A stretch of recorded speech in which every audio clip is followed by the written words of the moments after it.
আসসালামু আলাইকুম এভরিওয়ান। আরও একটি নতুন রেসিপি দেখার জন্য আপনাদেরকে ওয়েলকাম জানাচ্ছি। আজ আমি আপনাদেরকে তৈরি করে দেখাবো দারুণ মজার বিফ রেজালা। আর এই বিফটা আমি আজকে ভিন্ন রকমভাবে আপনাদেরকে তৈরি করে দেখাবো শাতকরা দিয়ে। শাতকরার বিফ রেজালা খেতে অসম্ভব মজার, এটা হয়তো অনেকেই ট্রাই করেননি। আশা করি আপনাদের কাছে আমার আজকের এই শাতকরার বিফ রেজালাটা অনেক ভালো লাগবে। যদি ভালো লেগে থাকে প্লিজ আমার চ্যানেলটি সাবস্ক্রাইব করবেন আর লাইক শেয়ার কমেন্ট করবেন। এই বিফ রেজালাটা খেতে ভাত বা রুটির সাথে খুবই জমবে। তো চলুন শুরু করা যাক। প্রথমে আমি এখানে 3 কেজির মতো গরুর মাংস নিয়েছি।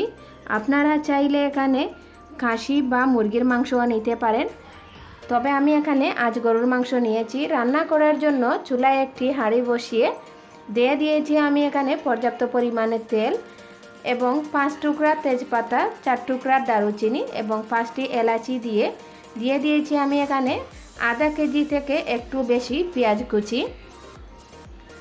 দিয়ে দিয়েছি আমি 1/4 কাপ লবণ। আসলে গরুর মাংস হোক বা খাসির মাংস হোক, এসব রান্না করতে একটু পেঁয়াজ বা তেলের পরিমাণ অনেক বেশি লাগে। তো পেঁয়াজটাকে আমি একটু নরম করে ভেজে নিয়েছি 4 মিনিটের মতো। এ পর্যায়ে দিয়ে দিয়েছি আমি 5 টুকরা শাতকরা কুচি করে এবং 2 টেবিল চামচ আদা বাটা, 2 টেবিল চামচ রসুন বাটা। এখানে কাজু বাদাম, পেস্তা বাদাম এবং চীনা বাদাম 2 টেবিল চামচ দিয়েছি। এখানে ধনিয়া গুঁড়া 2 টেবিল চামচ, মরিচের গুঁড়া 3 টেবিল চামচ, হলুদের গুঁড়া 1 টেবিল চামচ, সেই সাথে 5 ফোড়নের গুঁড়া 1.5 টেবিল চামচ দিয়েছি।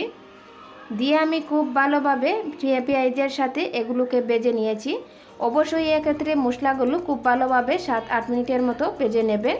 তো ভেজে নেওয়ার পরে আমি দিয়ে দিয়েছি গরুর মাংস, দিয়ে এখন নেড়ে চেড়ে সবগুলো একসাথে মিশিয়ে নেব।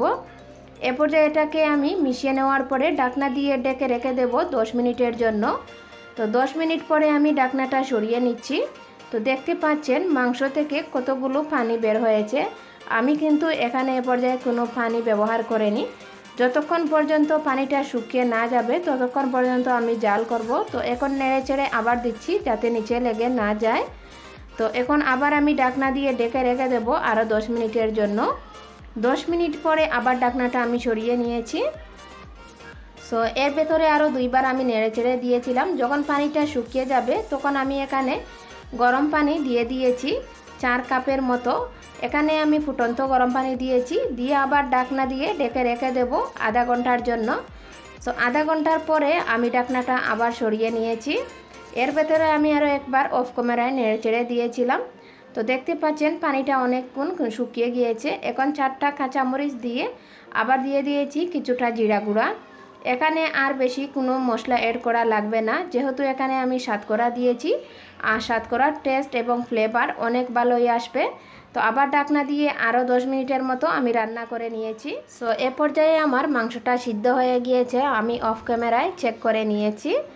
আপনারা এ পর্যায়ে আপনাদের পছন্দ মতো এখানে ঝোল রাখতে পারেন। আমি আর মাংসটাকে শুকিয়ে নেব না, এটা ভাত বা রুটির সাথে যে কোনোভাবেই বেশ জমবে। আশা করি আপনাদের কাছে আমার আজকের এই সহজ টিউটোরিয়ালটি ভালো লেগেছে। আর আপনারা যদি এখানে টক দই ব্যবহার করেন তাহলে শাতকরা দেওয়ার কোনো প্রয়োজন নেই। তো কেমন হয়েছে আমার আজকের এই রেসিপিটি? আশা করি আপনাদের কাছে অনেক ভালো লেগেছে।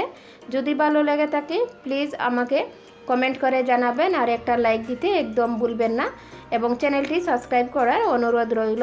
আজ এই পর্যন্তই। আল্লাহ হাফেজ।